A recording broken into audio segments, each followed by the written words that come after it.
أعوذ بالله من الشيطان الرجيم. بسم الله الرحمن الرحيم. ولقد أرسلنا موسى بآياتنا أن أخرج قومك من الظلمات إلى النور وذكرهم بأيام الله إن في ذلك لآيات لكل صبار شكور. ہم نے موسیٰ کو اپنی نشانیوں کے ساتھ بھیجا تھا کہ اپنی قوم کو تاریکیوں سے نکال کر روشنی میں لاؤ اور انہیں اللہ کی یادگار دن یاد دلاؤ. اس میں ہر اس شخص کے لیے جو صبر اور شکر کرنے والا ہے بڑی نشانیاں ہیں. یہ سورہ ابراہیم کی 5 نمبر کی آیت ہے. اس میں موسیٰ علیہ السلام کو ان کی قوم کی طرف بھیجے جانے کا تذکرہ کیا گیا ہے. آیتیں دے کر اپنی نشانیوں کے ساتھ بھیجا فرمایا. آیتوں سے مراد ایک تو یہ ہے کہ جو آسمانی کتاب ہوتی تھی اس کی جو آیتیں ہیں، جیسا موسیٰ علیہ السلام کو توریت دی گئی تھی، اس کی آیتیں ایک مراد ہو سکتی ہیں. اور اس سے اور ایک مطلب اس کا یہ ہے کہ معجزات کو بھی آیات کہا جاتا ہے. موسیٰ علیہ السلام کو معجزات بھی بہت سے دیے گئے تھے. 9 معجزات کا تذکرہ ملتا ہے. سورہ بنی اسرائیل میں اللہ تعالیٰ نے فرمایا وَلَقَدْ آتِينَا مُوسَىٰ 9 آیَاتٍ بَيِّنَاتٍ. 9 آیتیں موسیٰ علیہ السلام کو دی گئی تھی. اس میں واضح 2 معجزات جس کا تذکرہ بار بار قرآن میں کئی مقامات پر آیا ہے. حضرت موسیٰ علیہ السلام کا عصا، لکڑی جو تھی وہ سانپ بن جایا کرتی اللہ کے حکم سے، اور ہاتھ روشن ہو جایا کرتا. یہ 2 معجزات سب سے پہلے دے کر بھیجے گئے تھے فرعون کے دربار میں. تو یہاں پر تذکرہ کیا جا رہا ہے کہ آیتیں دے کر موسیٰ علیہ السلام کو ہم نے بھیجا ان کی قوم کی طرف تاکہ وہ نکالیں ان کو اندھیروں سے روشنی کی طرف. اخرج قومک من الظلمات الی النور وذکرہم بایام اللہ. اور ایک بات یہاں پر فرمائی کہ انہیں اللہ کی یادگار دن یاد دلاؤ. اللہ کی یادگار دن کسی کہا جاتا ہے؟ ایام یوم کی جمع ہے. اللہ کی یادگار دن وہ دن اس سے مراد ہے جس میں قوموں کے عروج و زوال ہو گئے، اس میں جو انقلابات آئے، وہ دن جس میں جنگیں ہوئی، اور وہ دن جس میں اللہ تعالیٰ کی طرف سے عذاب آئے اور قوموں کو تہس نہس کر کے رکھ دیا اللہ تعالیٰ نے ان کی ناشکری اور تکذیب کی وجہ سے. اور وہ دن بھی جس میں بعض قوموں کے اوپر اللہ تعالیٰ نے انعام فرمایا، ان کے اوپر احسانات کیے، اس کا تذکرہ کرنے کے لیے کہا جا رہا ہے وَذَكِّرْهُمْ بِأَيَّامِ اللَّهِ کہہ کر. کیونکہ قوم کو کسی شریف انسان کو اگر کوئی نعمت اور احسان کسی محسن کا یاد دلا دیا جائے تو وہ اپنی شرافت کی وجہ سے اس کی مخالفت کرنے سے شرماتا ہے. تو یہ مختلف انداز ہے اللہ تعالیٰ کے قرآن میں جو ہے اللہ تعالیٰ نے جب کسی کام کا حکم دیتے ہیں قوموں کو، تو یہ بتاتے ہیں کہ اس کو آسانی سے انجام دینے کے لیے کیا تدبیریں اختیار کرنی چاہیے. خود اللہ تعالیٰ اس کے لیے آسان فرما دیتے ہیں. تو اس میں یہ بات واضح کر دی گئی کہ ان کو اللہ کے دن یاد دلاؤ. حضرت موسیٰ علیہ السلام کو حکم دیا گیا کہ سب سے پہلے اپنی قوم کے پاس جا کر ان کو آیات سناؤ اللہ کی، ان کو معجزات دکھا کر ان کو ایمان اور حق کی طرف لانے کی کوشش کرو ان اندھیروں سے جس میں وہ پڑے ہوئے ہیں کفر و شرک کی. ورنہ جو نافرمانی پر اڑے ہوئے ہیں ان کو اللہ کے دن یاد دلاؤ. اس میں ایک تو یہ ہے کہ اللہ تعالیٰ کے جو عذاب آئے تھے پچھلی قوموں پر اس کا تذکرہ ان کے سامنے کرو، اور جو جنگیں ہوئی تھی، جنگوں میں جو ان کی تباہیاں مچی تھیں، جن کو اللہ تعالیٰ نے صفحہ ہستی سے مٹا ڈالا، اس کا تذکرہ کرو ان کے سامنے، اور پھر ان کے سامنے ان احسانات کو یاد دلاؤ جو اللہ تعالیٰ نے ان کے اوپر کیے ہیں. بے شمار احسانات قوم بنی اسرائیل پر اللہ تعالیٰ نے کیے تھے. مختلف مقامات پر اللہ تعالیٰ نے اس کا تذکرہ فرمایا، جیسا کہ کھانے کے لیے ان کو جو غذا کی ضرورت تھی تو من و سلوہ ان کے لیے اتارا گیا آسمان سے، اور پانی کی ضرورت محسوس ہوئی پینے کی تو اللہ تعالیٰ نے موسیٰ علیہ السلام کو حکم دیا کہ اس لاٹھی پر پتھر مارو، تمہارے لیے چشمے پھوٹ نکلیں گے. 12 چشمے پھوٹ نکلے اس سے. اسی طریقے سے جب ان کے اوپر ان کو دھوپ سے پریشانی ہو رہی تھی تو ابر کا سایہ کر دیا گیا. ایسے کئی ایک انعامات ان کو عطا کیے گئے. تو اللہ تعالیٰ فرما رہے ہیں کہ اس کو یاد دلاؤ وہ احسانات اور انعامات ان لوگوں کو، تاکہ ان کو اس ظلمت اور تاریکیوں سے نکل کر روشنی میں آنا آسان ہو جائے. ان فی ذالک لآیات لکل صبار شکور. اس میں بے حد نشانیاں ہیں، دلائل ہیں اللہ تعالیٰ کی حکمت بالغہ اور قدرت کاملہ کی، لیکن ان لوگوں کے لیے جو اس میں غور و فکر کرتے ہیں اور جو صبر اور شکر کرنے والے ہیں. صبار اور شکور یہاں پر لا کر بتایا گیا ہے کہ صبار صبر کا مبالغے کا صیغہ ہے، بہت صبر کرنے والا، اور شکور بہت شکر ادا کرنے والا. مبالغے کے صیغے سے بتایا گیا کہ ان لوگوں کے لیے اس میں بہت سی نشانیاں ہیں جو واقعی میں صبر کرنے والے ہیں اور شکر کرنے والے ہیں. لیکن وہ کفار اور منکرین تو کتنے بد نصیب تھے کہ انہوں نے یہ ساری آیتوں میں معجزات میں غور و فکر ہی نہیں کیا، بس انکار ہی کرتے رہے. ان فی ذالک لآیات لکل صبار شکور میں جو ہے کئی ایک باتیں پوشیدہ ہیں کہ صبر اور شکر کرنے والے کے لیے کتنے فائدے ہیں.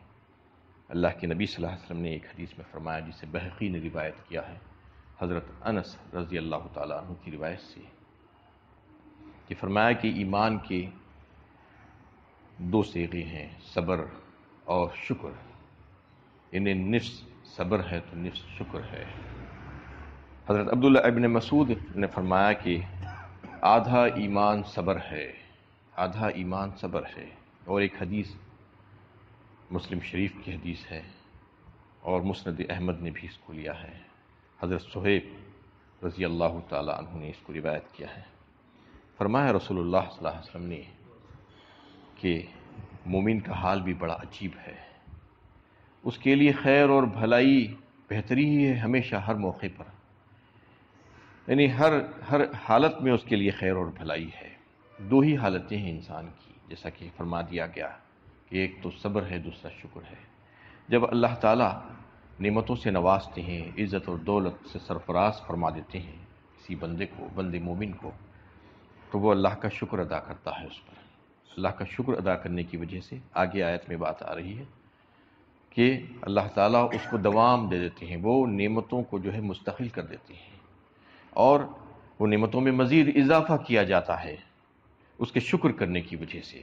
اب دوسری حالت یہ ہے کہ کوئی تنگی، تکلیف، پریشانی، مصیبت آ پڑتی ہے بندے مومن پر، تو وہ صبر کر لیتا ہے، یہ کہہ کر کہ یہ میرے رب کا فیصلہ ہے، میں اس پر راضی ہوں.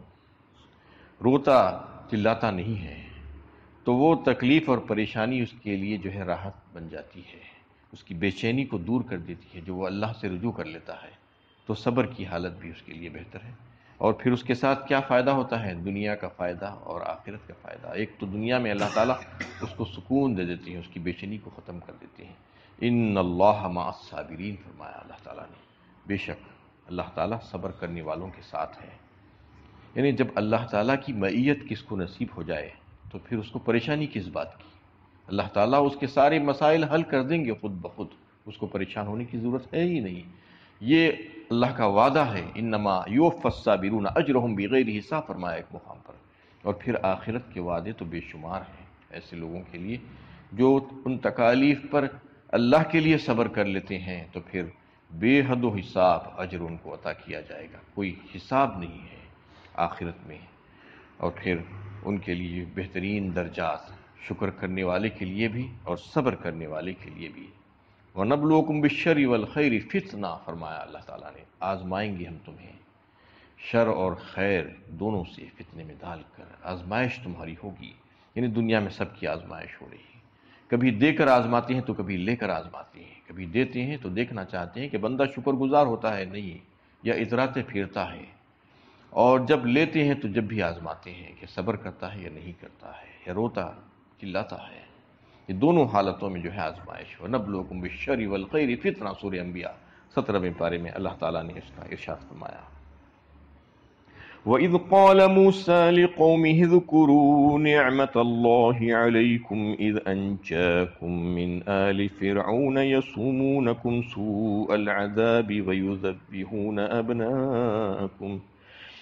وَيُذَبِّحُونَ أَبْنَاءَكُمْ وَيَسْتَحْيُونَ نِسَاءَكُمْ وَفِي ذَلِكُمْ بَلَاءٌ مِّن رَّبِّكُمْ عَظِيمٌ۔ اور جب موسیٰ نے اپنی قوم سے کہا کہ اللہ نے جو فضل تم پر کیا ہے اسے یاد رکھو، جبکہ اس نے تمہیں فرعون والوں سے نجات دی جو تمہیں بری طرح تکلیف دیتے اور تمہارے بیٹوں کو ذبح کر ڈالتے تھے اور تمہاری بیٹیوں کو زندہ رہنے دیتے تھے، اس میں تمہارے رب کی طرف سے بڑی آزمائش تھی۔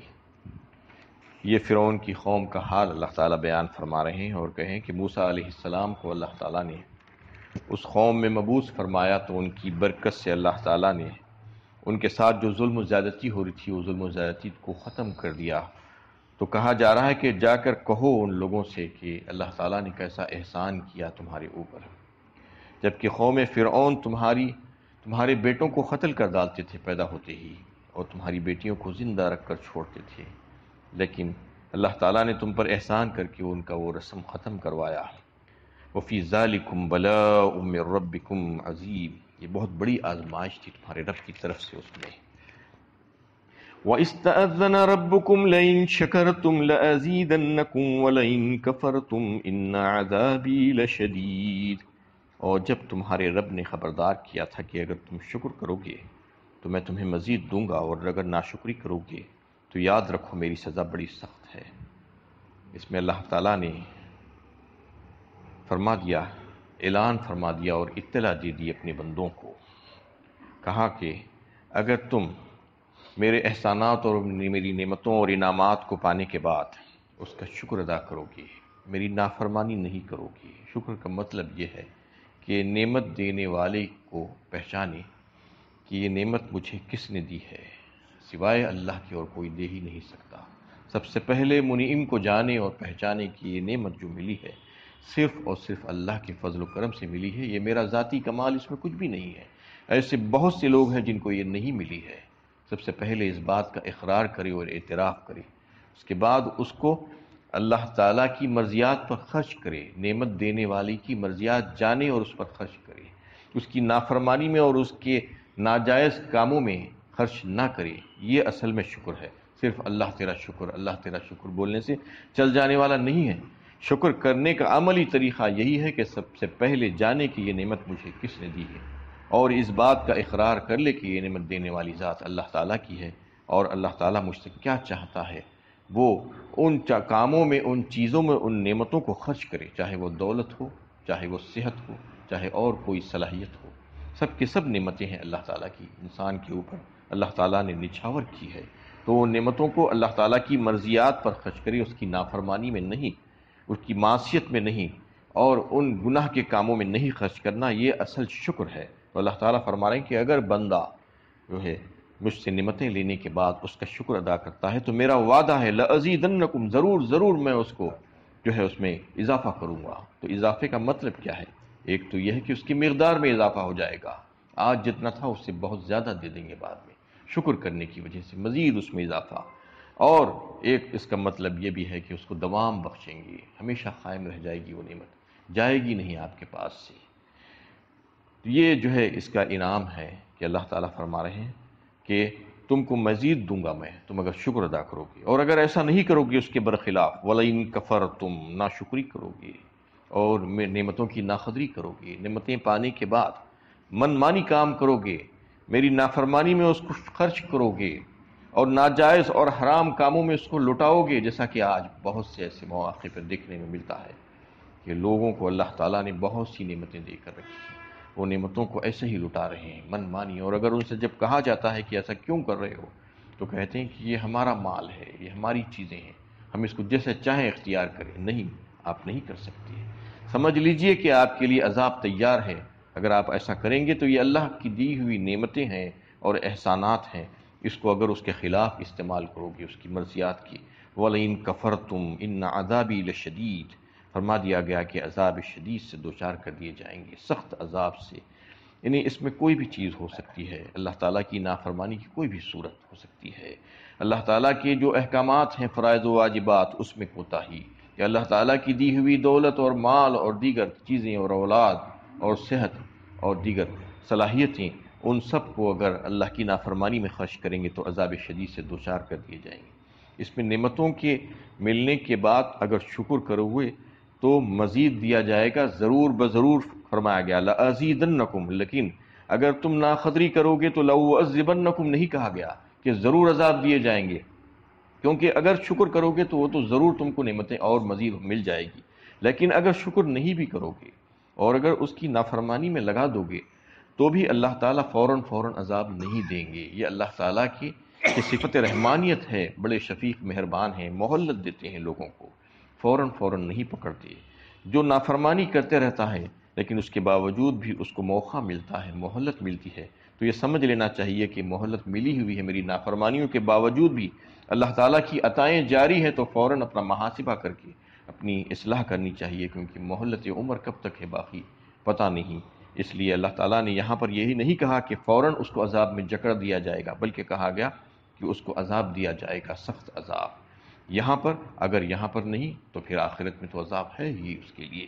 تو یہ ساری باتیں یہاں پر بتائی گئی کہ نعمتیں ملنے کے بعد شکر ادا کرنے والا جو بندہ ہے، اگر وہ چاہتا ہے کہ اس کی نعمتوں میں مزید اضافہ ہو تو پھر وہ شکر کرتا جائے اللہ تعالیٰ کا، اور ان نعمتوں کو اللہ تعالیٰ کی راہ میں خرچ کرے اور اس کی مرضیات کے مطابق خرچ کرے اور جائز کاموں میں خرچ کرے، نہ کہ اسراف میں، نہ کہ ناجائز کاموں میں، حرام کاموں میں خرچ کرنے کی کوشش کرے۔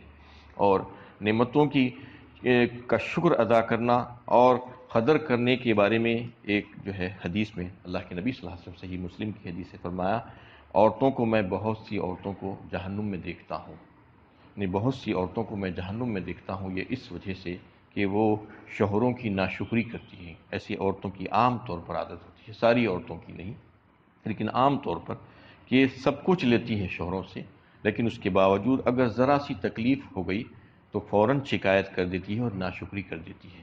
اللہ کے نبی صلی اللہ علیہ وسلم نے وعید کے طور پر فرمایا کہ بہت سی عورتوں کو میں جہنم میں دیکھتا ہوں، اس لیے چاہیے کہ وہ صدقہ خیرات کریں اور اپنے آپ کو بچائیں اور ناشکری سے بچیں، تاکہ جو ہے جہنم سے بچ جائے وہ۔